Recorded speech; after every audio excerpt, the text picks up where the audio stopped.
فالسلفية هي طريق رسول الله صلى الله عليه وسلم وطريق أصحابه رضي الله عنهم، هي اتباع الكتاب والسنة.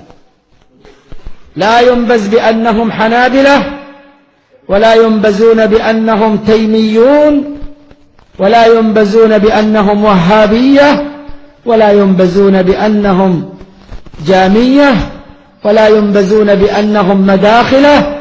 ليس لهم اسم يلحقهم إلا السنة، لأنهم لا ينتسبون إلى أحد إلا إلى السنة، ولا يتعصبون لأحد إلا لكتاب الله وسنة رسوله صلى الله عليه وسلم. إذا دعي الناس بمن يتعصبون له يوم القيامة فهم لا يرضون أن يدعوا إلا بالإضافة إلى هذا النبي الكريم صلوات الله وسلامه عليه. نسبوا إلى الوهاب، يقول الشيخ تقي الدين الهلالي رحمه الله: خير عباده يا حبذا نسبي إلى الوهاب، أكرم بها من فرقة سلفية سلكت محجة سنة وكتاب، والابتداع وكل أمر محدث في الدين ينكره أولو الألباب. إذا كان هذا عيبنا أن ننكر البدع فحي هلا به من عيب. فالسلفية هي طريق رسول الله صلى الله عليه وسلم وطريق أصحابه رضي الله تعالى عنهم أجمعين، وطريق سلفنا الصالحين من التابعين وأتباعهم.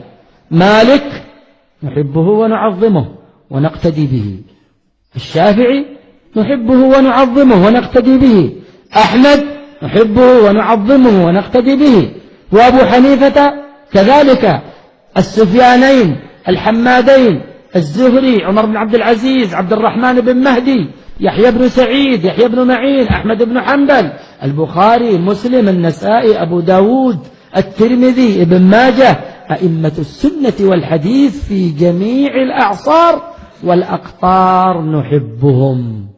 هؤلاء هم سلفنا الصالح، لا نتعصب لأحد منهم دون أحد، ندور مع السنة حيث دارت. هذه هي السلفية، هذه هي السلفية الحقيقية. هذه السلفية أمن وهداية.